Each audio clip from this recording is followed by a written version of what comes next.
This is Heinz Hornung speaking, CEO of Felicitas Customized Engineering.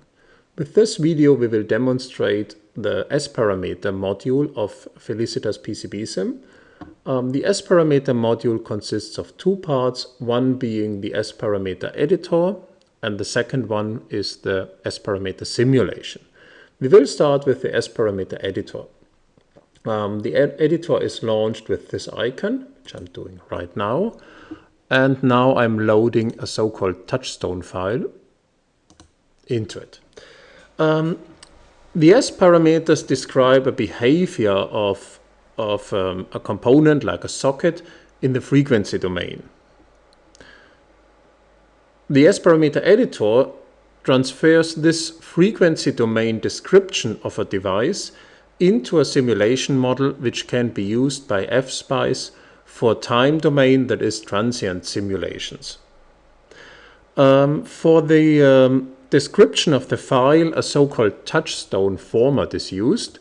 A Touchstone format was originally defined by, I think, HP, Hewlett-Packard, but it's now an industry standard.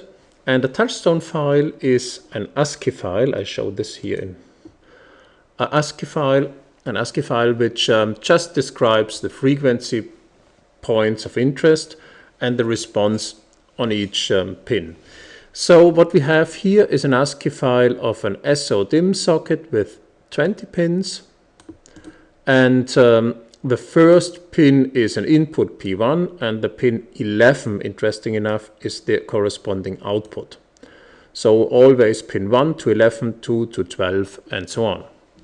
So what the S parameter has is on the left hand side an information section with the rough overview over the file name, covered frequency and 2000 samples, and this Touchstone file has a reference impedance of 50 ohms.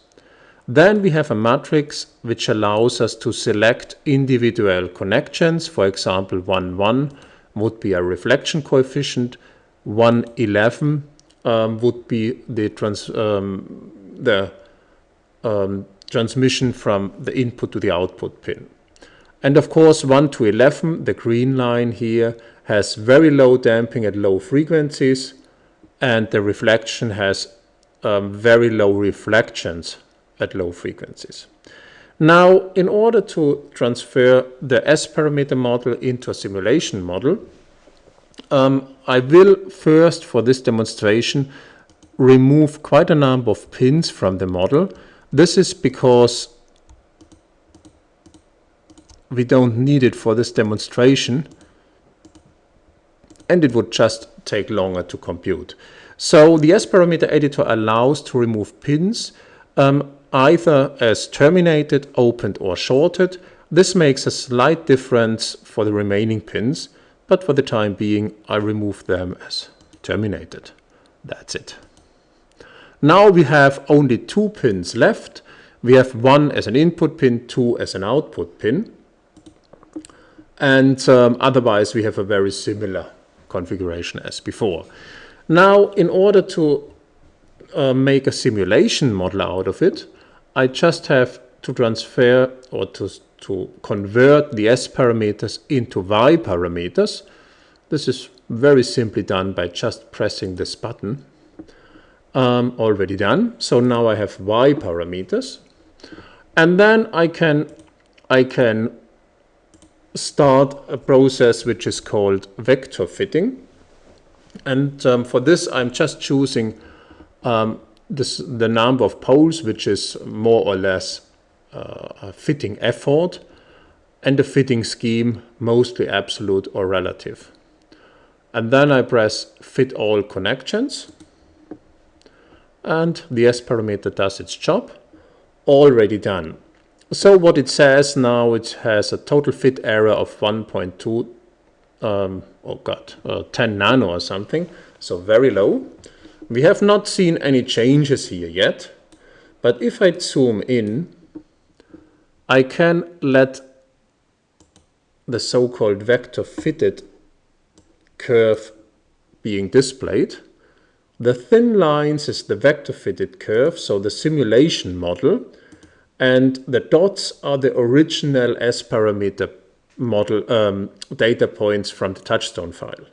So what we see here is that the model we have created fits very, very nicely to the original data. Now, we could already save now this little simulation model and use this later. What we should do though is checking the passivity, which I'm doing right now. I'm switched here to the tab passivity and checking this. Oh, okay, this is good enough. So the passivity means a connector should not generate power. But the vector fitting process, so the process of creating the simulation model, might be slightly or might introduce slight deviations. This deviation might lead to a so-called active model, which is generating power. An active model could lead to ringing in the simulation or oscillation in the simulation. Usually